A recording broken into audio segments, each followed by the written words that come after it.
Supreme court में 2 हफ्ते से जारी आईनी और रेगुलर बेंचेस के इख्तियारात पर जजेस के दरमियान इख्तलाफात बढ़े हैं और अब इस तनाज़े में कल का दिन अहम होगा, क्योंकि कल एक तरफ 6 रुकनी लाजब बेंच एडिशनल रजिस्ट्रार नजर अब्बास की तौहीन अदालत की इंट्रा कोर्ट अपील पर समाअत करेगा, तो दूसरी तरफ जस्टिस मंसूर अली शाह की सरबराही में 2 रुकनी बेंच उसी तौहीन अदालत केस का महफूज फैसला सुनाएगा। 2 हफ्ते पहले कस्टम्स एक्ट के केस में रेगुलर बेंच के दायरा इख्तियार को चैलेंज किया गया था, जिसके बाद जस्टिस मंसूर अली शाह की सरबराही में 2 रुकनी बेंच ने रेगुलर और आईनी बेंच के दायरेकार पर अहम समाअत की थी। इस केस में जहां जस्टिस मंसूर अली शाह ने यह सवाल उठाया था कि क्या जजेस कमेटी सुप्रीम कोर्ट के जुडिशल ऑर्डर को अंडू या खत्म कर सकती है, वहीं जुडिशल ऑर्डर पर अमल दरामद ना करने पर एडिशनल रजिस्ट्रार सुप्रीम कोर्ट को तौहीन अदालत का नोटिस भी जारी किया था। समाअत के दौरान जस्टिस मंसूर अली शाह ने यह रिमार्क्स दिए थे कि जुडिशल ऑर्डर को अंडू करके जजेस कमेटी ने तौहीन अदालत की है, जिस पर जजेस कमेटी को तौहीन अदालत का नोटिस दे सकते हैं, लेकिन हम ऐसा नहीं करेंगे।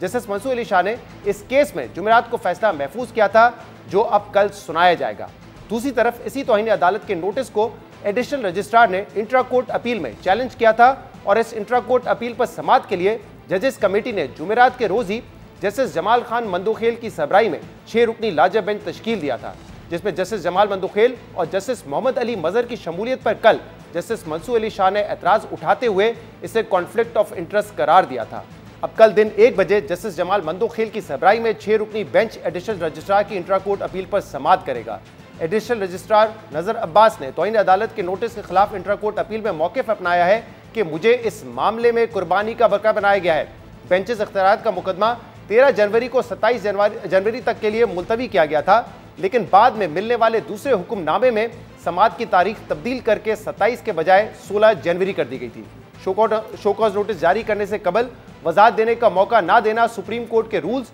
और नेचुरल जस्टिस के असूलों की खिलाफ वर्जी है। इंट्रा कोर्ट अपील में एडिशनल रजिस्ट्रार ने इस्तदा की है कि मेरे खिलाफ शोकॉज नोटिस और रजिस्ट्रार ऑफिस की जानिब से जारी किया गया ऑर्डर वापस लिया जाए। अपील में मौक़िफ़ अपनाया गया है कि अदालत ने शोकॉज नोटिस जारी किया है, तो दूसरी तरफ प्रेस रिलीज जारी करके मुझे ओएसडी बना दिया गया है और कहा गया है कि मेरी गलती से केस रेगुलर बेंच में फिक्स हुआ है। अब कल एक तरफ 6 रुकनी बेंच इस अपील पर समाअत करेगा और दूसरी तरफ जस्टिस मंसूर अली शाह अपना फैसला सुनाएंगे कि नोटिस के बाद डिप्टी रजिस्ट्रार के खिलाफ तौहीन अदालत की कार्रवाई की जाए या अदालत रिस्ट्रेन का मुजाहरा करेगी। इसके अलावा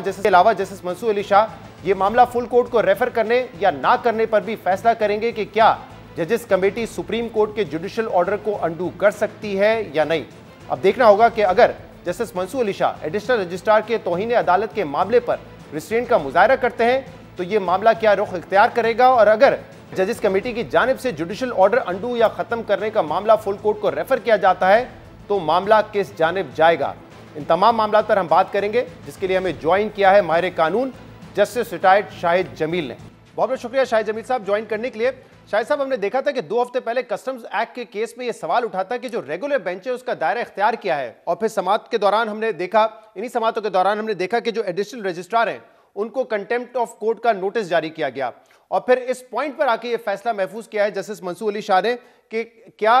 जो जजेस कमेटी है वो एडमिनिस्ट्रेटिव ऑर्डर के जरिए जुडिशल ऑर्डर को अंडू कर सकती है या खत्म कर सकती है। और अब कल का दिन अहम है, क्योंकि ये जो महफूज फैसला है ये भी कल सुनाया जाएगा, और इसके अलावा एडिशनल रजिस्ट्रार की जो इंट्रा कोर्ट अपील है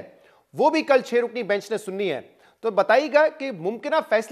फैसला क्या आ सकता है इस बेंच का, जो मंसूर अली शाह साहब का बेंच है, और उसके असरात क्या होंगे जो इंट्रा कोर्ट अपील है उसके ऊपर। थैंक यू अहमद जी। मुमकिन फैसला तो मेरे ख्याल में वो शायद लार्जर बेंच के लिए प्रपोज करेंगे, क्योंकि ये क्वेश्चन जो है कि दायरा इख्तियार जो रेगुलर बेंच का है वो कितना है और कॉन्स्टिट्यूशनल बेंच का कितना है, इसको डिटरमिन होना है। और ये बड़ा बोनाफाइडी एक कंफ्यूजन है जिसपे मेरा ख्याल है कि सुप्रीम कोर्ट का फुल कोर्ट बैठ के इसको देखे, ताकि आइंदा के लिए ये चीज़ें लोगों के लिए स्मूथ हो सकें और सर्टन हो सकें। और ये अलहदा क्वेश्चन है कि 26वीं आईनी तरमीम को जो चैलेंज किया गया है वो टोटली एक डिफरेंट केस है। उसको वो वाली अदालत जो कॉन्स्टिट्यूशनल कोर्ट है वो ये देखेगी कि प्रोप्राइटरी क्या डिमांड करती है कि इसको वो आईनी अदालत जो कि 26वीं आईनी तरमीम की क्रिएटेड है, क्या उसको इसके चैलेंज को सुनना चाहिए कि उसको भी लार्जर बेंच पे भेजना चाहिए। تو جو جوڈیشل ڈٹرمنیشن ہے اس سے عدالت کو کبھی بھی روکا نہیں جا سکتا. یہ میری ہمبل اوپینین ہے as a student of law. تو جب بھی کسی عدالت کے پاس یہ سوال آتا ہے، اور یہ سوال اکثر عدالتوں پہ کیا جاتا ہے کہ آپ کی جورسڈکشن نہیں ہے یا آپ کی جورسڈکشن محدود ہے، جیسا کہ اٹارنی جنرل صاحب نے یہ سوال اس کو آرگو کیا کنٹیمپٹ والی پروسیڈنگ میں، تو یہ کوئی بھی سائڈ کر سکتی ہے اور کورٹ نے اس کو جوڈیشلی دیکھنا ہے اور جوڈیشلی ڈیسائیڈ کرنا ہے. تو موسٹ پروبیبلی میرا خیال یہی ہے کہ شاید وہ اس فیصلے میں اس کو لارجر کورٹ کے لیے بھیجیں، تاکہ یہ والا یہ ڈسپیوٹ تو نہیں، ایک کنفیوژن ہے کہ کون سے کیسز ریگولر بینچ کی جورسڈکشن اور کون سے کیسز کانسٹیٹیوشنل بینچ کی جورسڈکشن. اور شاہد جمیل صاحب، اگر اس کو لارجر بینچ کی طرف بھیجا جاتا ہے، یہ فیصلہ کل آتا ہے، تو پھر جو انٹرا کورٹ اپیل ہے جو 6 ججز کے سامنے لگی ہوئی ہے، اس کا اسٹیٹس کیا ہوگا؟ اور یہ بھی بتائیے گا کہ جو لارجر بینچ ہے وہ پھر کون بنائے گا؟ کیا جو ریگولر بینچ کی کمیٹی ہے جس میں چیف جسٹس یحییٰ آفریدی صاحب ہیں، سینئر پیونر جج جسٹس منصور علی شاہ صاحب ہیں اور جسٹس امین الدین صاحب ہیں، انہوں نے فیصلہ کرنا ہوگا، یا پھر یہ سوابدی اختیار چیف جسٹس کا ہوگا کہ اس پہ فل کورٹ بنایا جائے یا نہ بنایا جائے؟ دیکھیں، اس میں یہی کنفیوژن ہے. یہ جو آپ کا کوشچن ہے اس کا ایبسلوٹ سرٹن آنسر کوئی بھی نہیں دے پا رہا ہے، کیونکہ سپریم کورٹ اپنی جگہ موجود ہے. یہ میرا اوپینین ہے، جس نظر سے میں نے اسے دیکھا ہے کافی غور سے اور اس کیس کو آرگو بھی کیا ہے، میرے خیال میں جو سپریم کورٹ ہے، جو 176 آرٹیکل میں جس کو ڈیفائن کیا گیا ہے اور جس کی جورسڈکشن جو ہے